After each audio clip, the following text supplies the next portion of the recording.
human weakness. Love is content with the present, and it hopes for the future, and does not brood over the past. It is the day in, day out chronicle of irritations, problems, compromises, small disappointments, big victories, and working towards common goals. If you have love in your life, it can make up for a great many things you lack. If you don't have it, no matter what else there is, it is not enough, so search for it and share it. Mike and Molly, in the days ahead of you, there will be stormy times and good times, times of conflict and times of joy. I ask you to remember this advice. Never go to bed angry. Let your love be stronger than your anger. Learn the wisdom of compromise, for it is better to bend than it is to break. Believe the best in your beloved rather than the worst. Confide in your partner and ask for help when you need it. Remember that true friendship is the basis for any lasting relationship. Give your spouse the same courtesies and kindness you bestow on your friends. Say I love you every day. Molly is going to take a moment and read some vows that she has written down for Mike, and I'm going to give Molly one moment here to explain. Okay. Okay.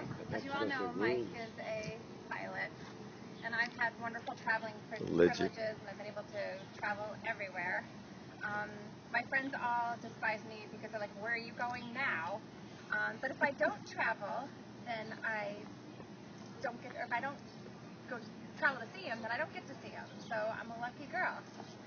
So a couple years ago, I wrote him an email just letting him know how much I love him and appreciate everything that he's done for me. And I wanted to know how I really felt. So when we got engaged, I said, do you still have that email? And he dug it up and he sent it to me. And on one of my trips down to go visit him, I had a 2-hour layover, so I went and had a glass of wine, of course, and a salad. And I didn't have anything to write it down on, so I wrote it down on some Delta tickets. So anyway, oh, how I love thee. I love hearing your voice on my phone, and I'm going to try not to cry. I love the way you look at me. I love that you always want to hold my hand. I love the way your hair curls from the back. I love your Philly accent. I love that constant tune that you whistle subconsciously around the house. We all know what that sounds like. I know. I love the way you smell. I love how tall you are. I love your chicken legs. Seriously, I love the way you interact and support all of your children. That's what really got me.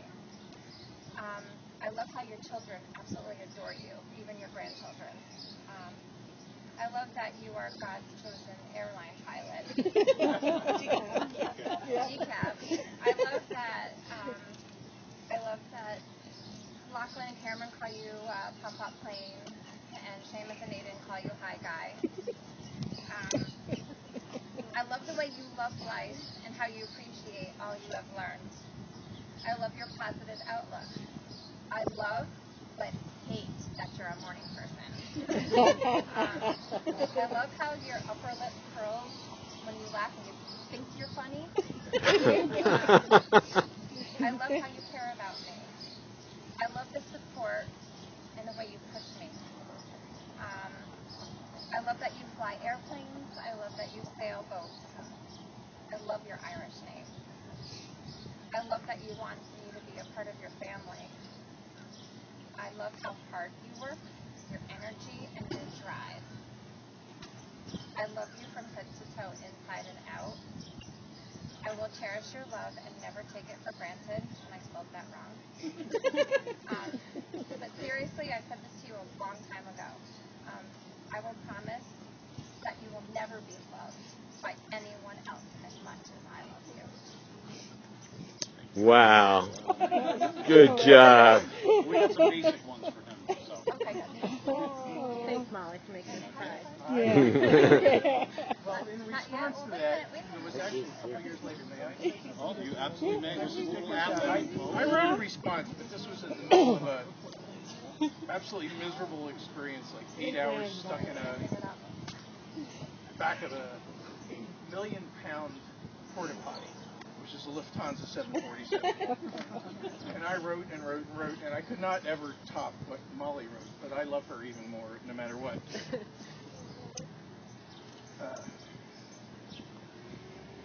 pretty tough. Okay? I love your smile. I love your kindness. I love your energy. It is boundless.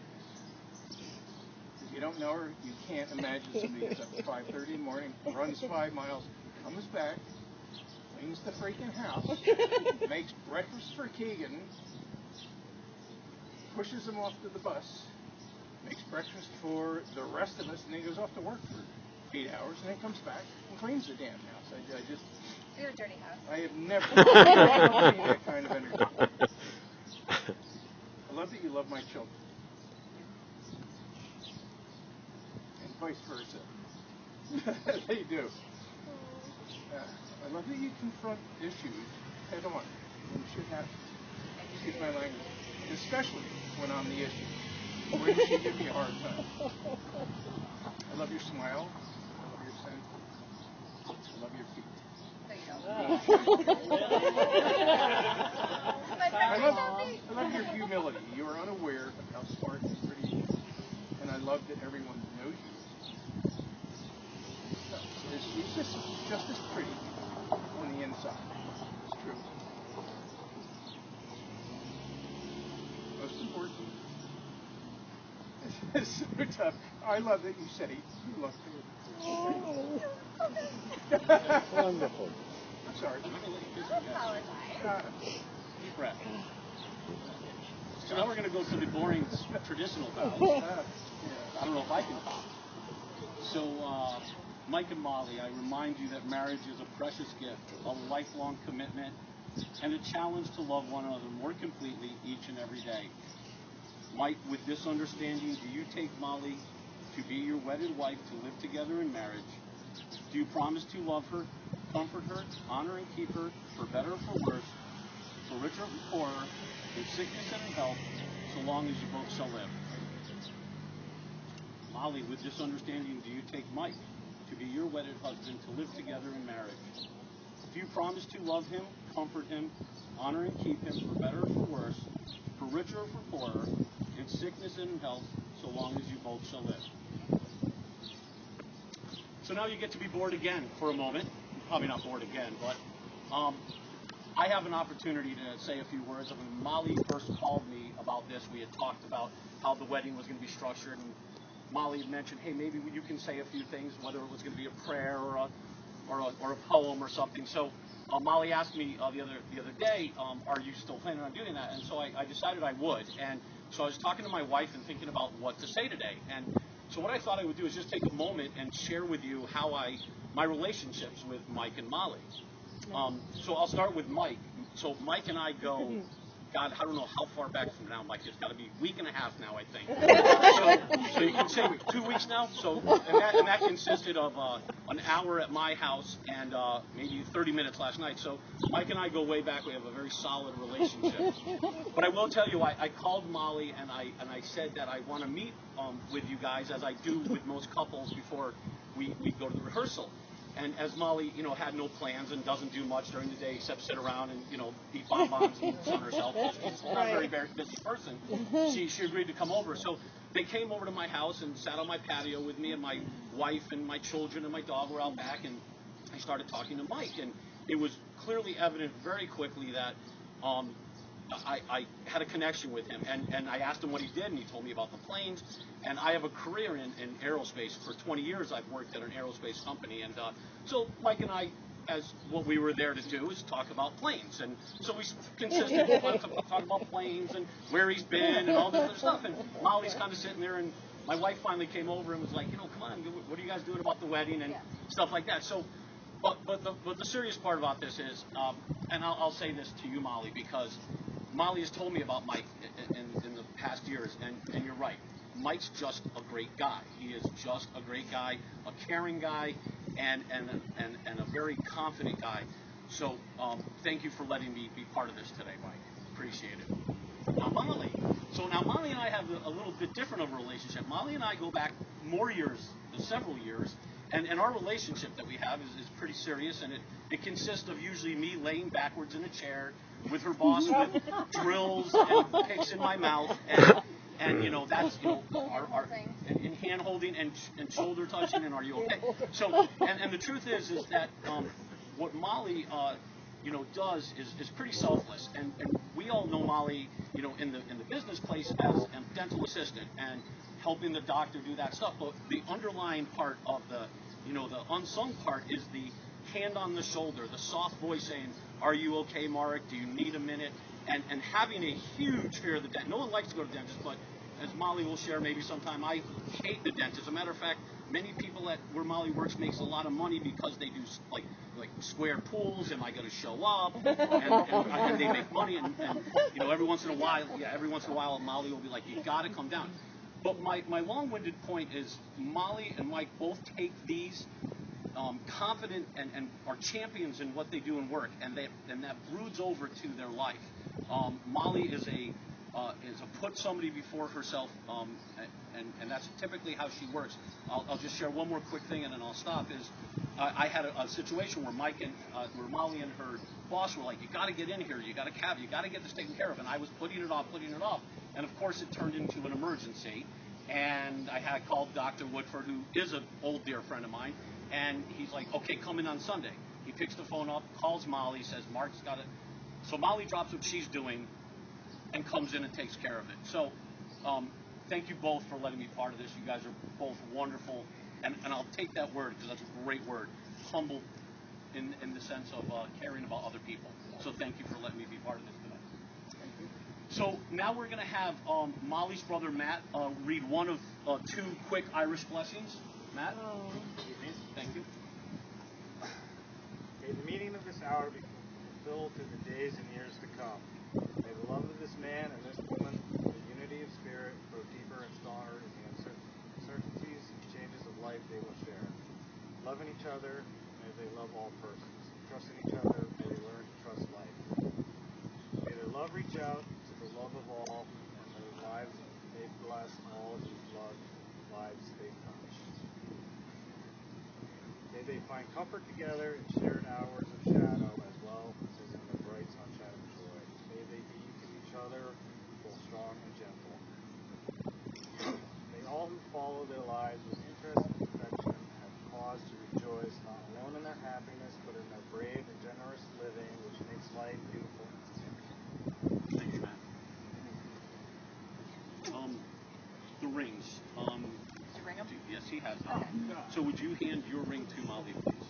Your ring to Molly. I hand that down. Here, Bryce. That's for you to hold on to, and you have one. The rings are an unbroken, never-ending circle. They are a symbol of committed, unending love. Mike, as you place this ring on Molly's finger, repeat these words after me. This ring, a gift for you, This ring, a gift for you, symbolizes my desire symbolizes my desire that you be my wife. to be my wife. From this day forward, From this day forward, as this ring has no end, as this ring has no end, neither shall my love for you. neither shall my love for you. You want to kiss me, don't you? Molly has this ring. Molly, as you place this ring on Mike's finger, repeat these words after me. This ring, a gift for you, This ring, a gift for you. symbolizes my desire Symbolizes my desire. Hey, Mike, that you be my stand right husband. here. To be my husband. From this day forward, From this day forward, as this ring has no end, as this ring has no end, neither shall my love for you. neither shall my love for you. Oh, hold on. Thank you. And now we're going to have one more Irish blessing. Mike's daughter Neely is going to do the reading for us. Thank you, Neely. May your Accompanied by Cameron, Yes, my beautiful granddaughter. May your mornings bring joy and your evenings bring peace. May your troubles grow few as your blessings increase. May the saddest day of your future be no worse than the happiest day of your past. May your hands be forever clasped in friendship, and your hearts joined forever in love. Your lives are very special. God has touched you in many ways.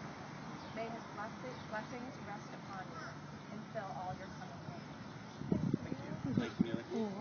Love you. So now my challenge to the bride and groom. Mike and Molly, in your journey of life together, remind yourselves often of the love that brought you together. Give the highest priority to your love. When challenges come, remember to focus on what is right between you. In this way, you can ride out the storms. And when clouds hide the sun in your lives, remember, even if you lose sight of it for a moment, the sun is always there. Mike and Molly, you have committed yourselves to each other in marriage by the exchanging of vows and the giving of rings. May you live together in blissful happiness. With the authority vested in me by the state of Connecticut, I now pronounce you husband and wife, and now you may kiss the bride. Yay!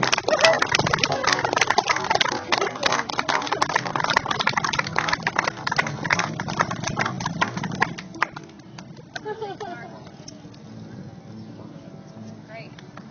Thank you, everybody. Now the reception is in. So everybody needs a drink. Oh, excuse me, I Rick. do. Rick Rick has from, control. Somebody can get Mike a drink, but what I'd like to do is get both families. We're going to be over that bulkhead over there. We're going to take a picture first with Molly and her old family. Molly and Mike and her old family. Then Molly and Mike and Mike's old family. And then Molly and Mike and old family. So everybody goes across the street. have a great